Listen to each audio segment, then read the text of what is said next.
Lisa Frankenstein is a new film written by Diablo Cody and directed by Zelda Williams. The best way I can describe my thoughts about this is that I think it's almost a good movie. There are some things I liked about it, but a lot of things I did not like about it. But one thing's for sure, this was a nice palate cleanser after coming off the heels of watching The Zone of Interest because what the fuck. Lisa Frankenstein is about high schooler Lisa Swallows. Lisa witnessed her mother being brutally murdered, and because of that horrible event, she's become closed off from the world. During her grieving process, she spends lots of time at a local cemetery where she becomes infatuated with a certain tombstone of a young man. Then one stormy night, lightning hits the tombstone and the young man comes back to life. Lisa befriends the corpse, and in doing so, it allows her to come out of her shell and become who she wants to be, which is apparently a murderer and a sex fiend. So yeah, this is written by Diablo Cody, so it's a weird one. The tone of this movie reminded me of some of the movies I watched when I was younger, like Encino Man or something like My Boyfriend's Back.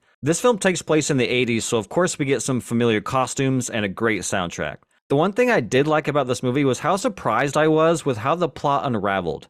I never watched a trailer for this, but I did have a loose idea of what the movie was. I thought this movie was just going to be a young woman who falls in love with a corpse.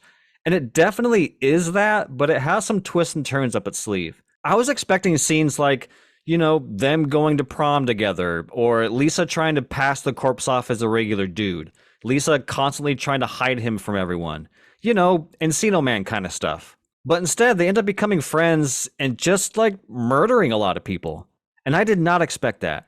And for what it's worth, I found it to be pretty unexpected and for the most part, enjoyable. Another thing I enjoyed about the movie is the tone. This is a movie that does not take itself seriously, and you're either gonna vibe with it or you won't. I for one thought a lot of its zaniness was kinda stupid, but stupid in a fun way. As an example, they use a tanning bed to get the corpse looking more human, as well as using it to reanimate some of his missing body parts. It's a stupid, silly idea, but I kinda dug it. There are also moments that evoke some early Tim Burton that I really appreciated. The film opens with an animated story during the credits, and I thought that was an awesome, fun way to do the opening credits, and I miss opening credits like that. Another moment is early on in a dream sequence. The dream sequence is in black and white, and the set design was very reminiscent of Tim Burton's style. Sadly, this is where my enjoyment of the film ends.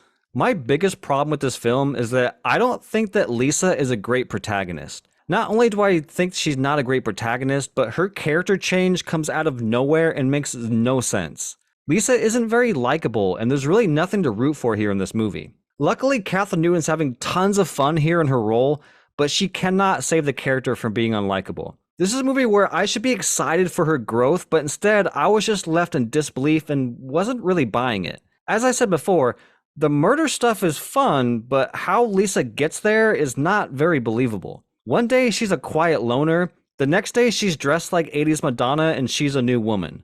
Okay, I guess. Another miss in this movie is in its comedy.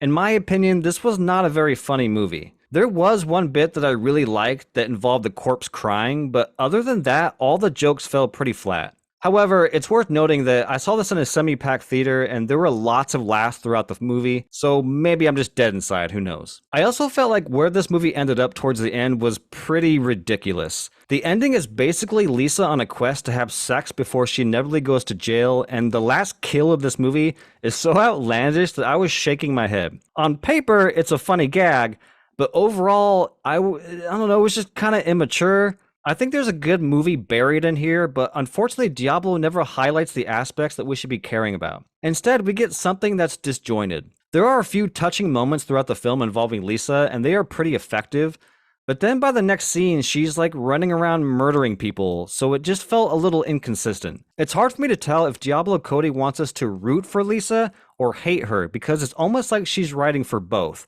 and that just doesn't really work in my opinion. Overall, this was just an okay time at the movies. As I said, there are aspects I liked, but a lot of aspects I did not. It's an enjoyable enough B-movie comedy that I'm actually sure a lot of people will like more than me.